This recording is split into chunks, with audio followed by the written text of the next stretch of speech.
ভালো যদি বাসতে হয় নবীকে বাসুন, ভালো যদি নবী তরানেওয়ালা, নবী বাঁচানেওয়ালা, কয় না নবী তরানেওয়ালা, নবী কয় না গজলটা খুব সুন্দর লাগে আমার কাছে।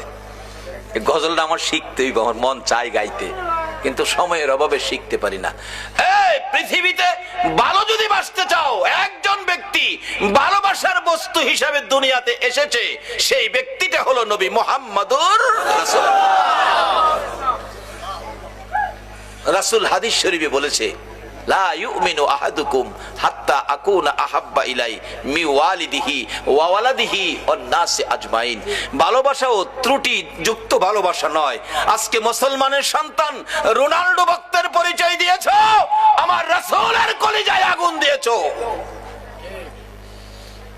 ইহুদি চক্র আমার নবীকে শুধু দুনিয়াতে আঘাত করে নাই, রওজা পাকে শোয়ার পরেও নবীজির দেহ মোবারক সরাইয়া নেওয়ার জন্য ইহুদি চক্র শয়তানি করেছিল। কিভাবে? মদিনার ঘটনা। নবীজি রওজা পাকে শুইয়াছেন, ইহুদি চক্র তিনজন ইহুদি বলুন কয়জন? তিনজন ইহুদি একবারে সুরতে হুজুর, বড় হুজুর, টুপি দাড়ি পাঞ্জাবি, কোরআন শরীফ তসবিহ, নামাজের বিছনা সহ সোনার মদিনায় ঢুকছে। মদিনায় ঢুকে একটা বাড়ি ভাড়া নিছে, নবীজির রওজার কাছাকাছি একটা বাড়ি ভাড়া নিছে। ভাড়া নিয়ে সারাদিন মানুষের দেখায় তারা আল্লাহ ওয়ালা ইবাদত করে, ইবাদত ছাড়া কিছুই করে না। কিন্তু রাত্র হলে ওই বাড়ির ঘরের ভিতর থেকে গর্ত করে করে নবীজির রওজার দিকে আগাইতেছে, নবীজির দেহ মোবারক রওজার থেকে সরাইয়া নিয়ে যাইব। এই ইহুদিরা, তোমরা যার ভক্ত হইছো, আপনারা ফাইসালা দিবেন একটা মুসলমানের সন্তান কি ওই ইহুদির ভক্ত, রোনাল্ডোর ভক্তের পরিচয় দেওয়া উচিত হবে? মাটি করতে করতে করতে করতে সারা রাত ঘুমায় না, মাটি করে মাটি কাছে বিছে রাখে না, অনেক দূরে নিয়ে পাহাড়ের নিচে ফেলায় দেয়, অনেক দূরে, কেউ যাতে বুঝতে না পারে। অনেক দিন মাটি করার পর নবীজির রওজা পাকের কাছাকাছি চলে গেছে। আর যদি একটা দিন করতে পারে, নবীজির পাও মোবারক বাহির করে ফেলবে। তখনকার সময়ের বাদশাহ জঙ্গি নুরুদ্দিন, ওই এলাকার শাসনের ভার তার হাতে ছিল। নবীজি স্বপ্ন যুগে এই তিনজন লোককে দেখাইয়া বলতেছে, ও বাদশাহ জঙ্গি নুরুদ্দিন, এই তিনটা লোক ইহুদি, তারা এইভাবে মাটির নিচ দিয়ে চক্রান্ত করে গর্ত করে আসতেছে আমাকে সরাইয়া নেওয়ার জন্য, তুমি তাদেরকে প্রতিহত করো। স্বপ্নে দেখছেন, উঠে বসে গেলেন, কি দেখলাম, আবার শুয়ে গেছে, ঘুমিয়ে গেছে। নবীজি আবার ডাক দিলেন, কারণ কালকে সারাদিন সারা রাত মাটি করলে আমারে বের করে ফেলবে। জঙ্গি নুরুদ্দিন, ঘুমিয়ে গেছো, আমি ডাকলাম শুনলা না? এই তিনটা শয়তান, তিনটা দুশ্মন আমাকে সরিয়ে নেওয়ার জন্য মাটির নিচ দিয়ে গর্ত করে আসতেছে, তুমি তাদেরকে থামাও। নুরুদ্দিন উঠে বসে কিছুক্ষণ চিন্তা করলেন, রাত্র গভীর, কি দেখলাম, আবার শুয়ে গেছে। তিনবারের মাথায় রাসূল একটু কষ্ট মনে বলছে, নুরুদ্দিন আমার কথাটা শুনলা না? তুমি আর শুইতে পারবা না, বিছানায় পিঠ লাগাইতে পারবা না, তুমি মদিনায় যাও। বাদশা জঙ্গি নুরুদ্দিন রাত্র গভীর, পাগলা ঘন্টা বাজাইছে, তার সৈন্যরা দৌড়ায় আসছে। কি ব্যাপার বাদশা, রাত্রে পাগলা ঘন্টা কেন বাজালেন? দুইটা চোখের পানি গাল বেয়ে বেয়ে ছেড়ে দিছে।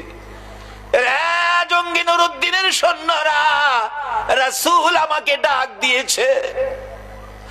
রে বাবারা, ভাইয়েরা, আজকে যারা এই মাহফিলে বসে আছো, কোন দিন জানি আমার নবী তোমাদের সাথেও স্বপ্নের দেখা দিয়া দেয়। বাবারা, আসুন আমরা জঙ্গি নুরুদ্দিনের কাছে যাই। জঙ্গি নুরুদ্দিন চোখের পানি ছেড়ে বলে, চলো চলো তোমরা মদিনায় যেতে হবে, রাসূল আমাকে ডাক দিয়েছে। ঘটনাটা কি সেটা বলে নাই। সমস্ত সৈন্য লইয়া, অনেক মাল সামান খাদ্য লইয়া রওনা হয়ে গেলেন মদিনায়। প্রথমত সকালবেলা মদিনায় যাইয়া মদিনার শহর আগে ঘেরাও করেছে। ঘেরাও, একটা মানুষ যাতে মদিনার বাহিরে যাইতে না পারে। বলুন, রাসূলকে নিয়ে যাবে, এটা কি সম্ভব? রাসূলের পক্ষে আছে কে? বলুন, রাসূলের পক্ষে আছে কে? ও ইহুদি চক্র, এইভাবে আমার নবীকে সরিয়ে নেওয়ার জন্য চক্রান্ত করেছো। তোমরা ভাবছো রাসূলের কেউ নাই, আমার নবীর গার্জিয়ান হলো স্বয়ং আল্লাহ। জঙ্গি নুরুদ্দিন মদিনা ঘেরাও করছে। আগে একটা বাড়িতে আস্তানা করলেন, বসলেন, ডাকতেছেন যত মদিনার মানুষ আছেন, জাতি বিজাতি, বুড়া করা, ধনী গরিব, সবাই আমার সাথে দেখা করে আমার কাছ থেকে সাহায্য নিতে হবে, মতান্তরে আমার আয়োজনে তোমাদের খানা খাইতে হবে, না হয় আমার সাথে মুসাফা করতে হবে, এমন একটা ঘোষণা দিয়ে দিলেন। লোকজন বাদশাহ জঙ্গি নুরুদ্দিনের ঘোষণা তো সবাই আসতেছে। আয়েশা দেখা করলেন, কেউ সাহায্য নিলেন, কেউ নিলেন না, ধনী যারা। এভাবে সবার সাক্ষাৎ শেষ, কিন্তু নবীজি যাকে স্বপ্নে দেখাইছিল তাদেরকে পাওয়া যায় না। একজন মুরব্বীকে ডেকে বললেন, বাবা, মদিনায় কি আরো কোনো মানুষ বাকি আছে যারা জঙ্গি নুরুদ্দিনের সাথে দেখা করে নাই? মুরব্বীরা বলেন, বাদশাহ, জঙ্গি নুরুদ্দিন তিনজন লোক আছে, তারা মেহমান, আল্লাহওয়ালা। আর আল্লাহওয়ালা তারা বিদেশি, তারা তো সাহায্য নেয় না, বরঞ্চ আরো মানুষকে সাহায্য দেয়। বাদশাহ বলেন, তাই নাকি? হ্যাঁ, লোকটি আসে নাই না? তাদের কাছে লোক পাঠালেন, তাদেরকে আসতে বলো। তারা বলছে, আমরা বাদশার কাছে যাব কেন? বাদশা সাহায্য দিবে, আমরাই তো আরো সাহায্য মানুষকে দেই, আমরা যাব না। বাদশার কাছে বললে বাদশা কথা আসে না, না তাহলে আমি নিজেই যাব। বাদশা নিজেই গেলেন, যাইয়া ঘরের দরজায় দাঁড়াইয়া দেখে একজন নামাজ পড়ে, আরেকজন কোরআন শরীফ পড়ে, আরেকজন তসবিহ টিপে। এ হুজুর কইলাম বাইরে গেছে, আইবো কইলাম, চট্টগ্রামও আইবো, বিস্তারিত আর কইলাম না, আইবো। তাদের কাছ থেকে ঈমান বাঁচাইতে হলে একটাই পক্ষ, নবী মুহাম্মদুর রাসূল, নবীর ভালোবাসার প্যাকেটে ঢুকে যান। বাদশা জঙ্গি নুরুদ্দিন ঘরের দরজায় তাদের দেখে একটা হুঙ্কার মারলেন, কে তোমরা? নামাজির নামাজ ছুটে গেছে, কোরআন পড়বে, কোরআন পড়া বন্ধ, তসবিহ হাত থেকে পড়ে গেছে। পিছনে তাকায়া দেখে বাদশা জঙ্গি নুরুদ্দিন, যাকে রাসূল নির্দেশ করেছে যাও। এবার চেহারা দেখে তারা বলছে, আমরা, তোমরা এখানে কি করো? বাদশার হুকুম মানলে না? আমরা ধনী মানুষ, মানুষকে সাহায্য দেই, বাদশার সাহায্য আমরা নেই না। বাদশা তাকিয়ে দেখে সাহায্য নিবে যেই তিনটা সূরত নবী স্বপ্নে দেখাইছে, এই তিনটাই তারা। সঙ্গে সঙ্গে সৈন্যদেরকে নির্দেশ দিলেন, তাদেরকে বাঁধো, হাত পাও বাঁধো। বাঁধলেন। তোমাদের দেশ কোথায়? আমরা সুদূর ইটালি আমাদের দেশ, আমরা ইহুদি বংশের জন্ম। কি করো? এখানে ইবাদত করি। ইবাদত করো। খাটের নিচে একটা চাটি, চাটিটা টান দিয়ে সরাইয়া দেখে বিরাট বড় গর্ত। বাদশা জঙ্গি নুরুদ্দিন গর্তের ভিতরে নামলেন।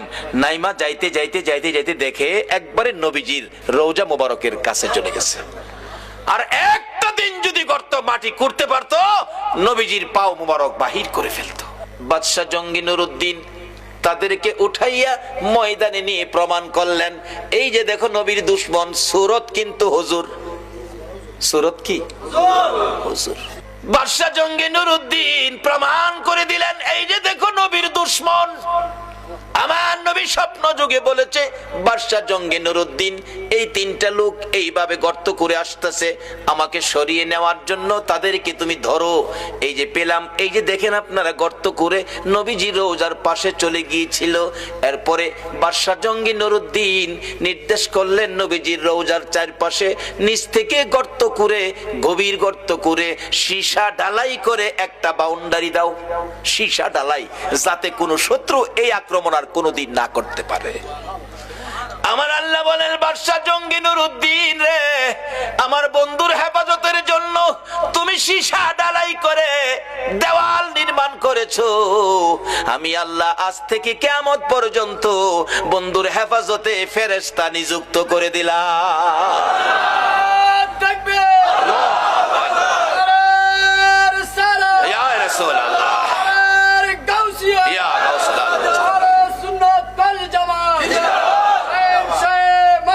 জিন্দাবাদ, জিন্দাবাদ।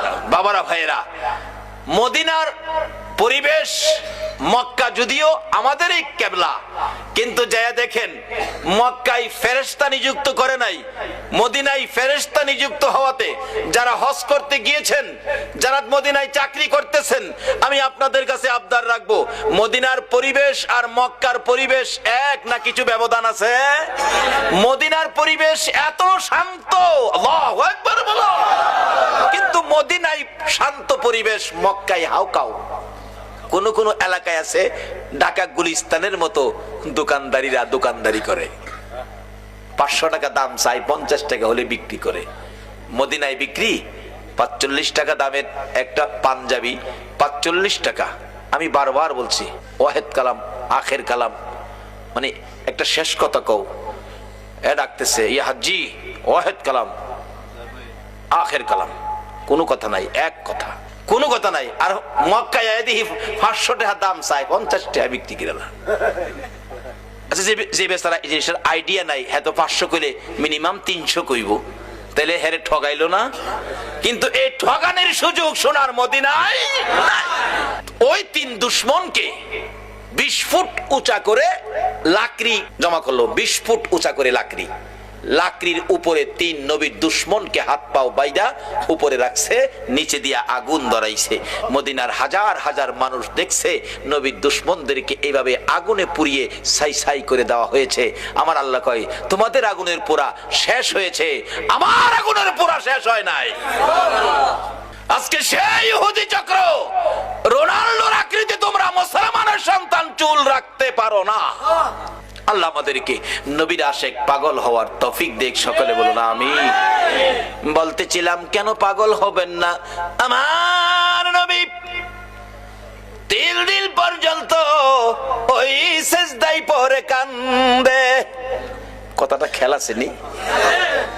মদিনার ছেলেরা সকালবেলা তালাশ করে রাসূল পাওয়া যায় না, মহিলারা পর্যন্ত তালাশ করে পাওয়া যায় না, মার কোলে শিশুরা পর্যন্ত মার স্তনে মুখ লাগায় না, বেড়া বকরি দুম্বাগুলো রাসূলের খবরে ঘাস পানিতে মুখ দেয় না। যুবকেরা খেলাধুলা বন্ধ করে দিয়েছে। বাবা যুবকেরা গো, কারা আজকে সেই মাহফিলে বসে আছে গো? বাবা হাসাইন আর হুসাইন 2 ভাই জান্নাতি যুবকদের সর্দার হবে গো। ওই হাসাইন হুসাইনের ভালোবাসায় যদি বসে থাকো, আমার আল্লাহ হাসরের ময়দানে হাসাইন আর হুসাইনের নেতৃত্বে তোমাদেরকে জান্নাতি বানাইয়া দিবে। আমার নবী কাঁদতেছে। 2 দিন পার হয়ে যায়, 2 রাত পার হয়ে যায়, 3 দিন যেদিন পার হয়ে যাবে, মদিনায় কারো চুলায় আগুন জ্বলে না, কারো পেটে খাবার যায় না, মার কুলের শিশুরা পর্যন্ত মার স্তনে মুখ লাগায় না। দুধ খাওয়াইতে চাইলে মা, বাচ্চারা চোখের পানি ছেড়ে বুঝায়, মা গো দুধ খাবো না গো মা, বলো আগে আমার রাসূলের খবর কি?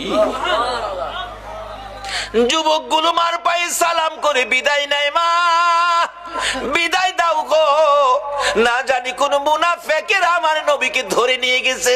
মা জীবনের বিনিময় হইলেও গো আমরা রাসূলকে উদ্ধার করে নিয়ে আসবো। মা গো এই উদ্ধার ক্ষেত্রে যদি আমাদের মৃত্যু হয়ে যায়, মা দুঃখ নিও না, দেখা হবে হাসরের ময়দানে। যুবকেরা বেরিয়ে গেছে, নবীর আশেক পাগলেরা বেরিয়ে গেছে, মহিলারা পর্যন্ত বাড়ি বাড়ি একজন আরেকজন মহিলার কাছে খবর জানতে চাইতেছে। 3টা দিন যে দিন পার হয়ে যাবে, আবু বকর উমরের জীবনী লেখে মদিনার শেষ প্রান্তে পাহাড়ের পর পাহাড় পার হইয়া যাইয়া দেখে এক জাক রাখাল বসে বসে টেনশন করতেছেন। রাখালেরা রে, তোমরা কিসের টেনশন করো রে রাখালেরা? তোমরা কোত্থেকে আসছো? আমরা আসছি মদিনা শহর থেকে। তোমাদের নাম কি? আমার নাম আবু বকর, আমার সাথে উমর, আমরা 2 জন। তোমরা কিসের টেনশন করো? রাখালেরা রে, আমাদের টেনশন তোমরা শুনবানি। রাখালেরা বলেন, আমাদের টেনশনের উপর তোমাদের আবার কি টেনশন? রে রাখালেরা, আজকে 3টা দিন পার হয়ে যায় রে, আমাদের মায়ার নবী রে খুঁজে পাই না। তোমরা আমাদের মায়ার নবী, দয়ার নবীর খোঁজ খবর জানোনি?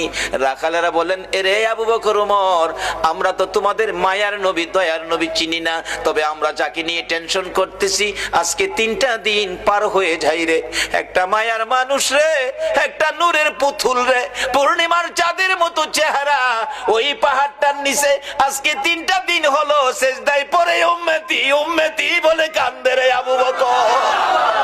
ওই লোকটার আমাদের সকল রাখালের বেড়া বকরি দুম্বা গুলো এক নজরে তাকায়া তাকায়া কান্দে, গাছ পানিতে মুখ দেয় না। আমরা টেনশনে আছি, এই বেড়া বকরি দুম্বা 3 দিন পার হয়ে গেল, না খায়া কত থাকবে, এখান থেকে সরিয়ে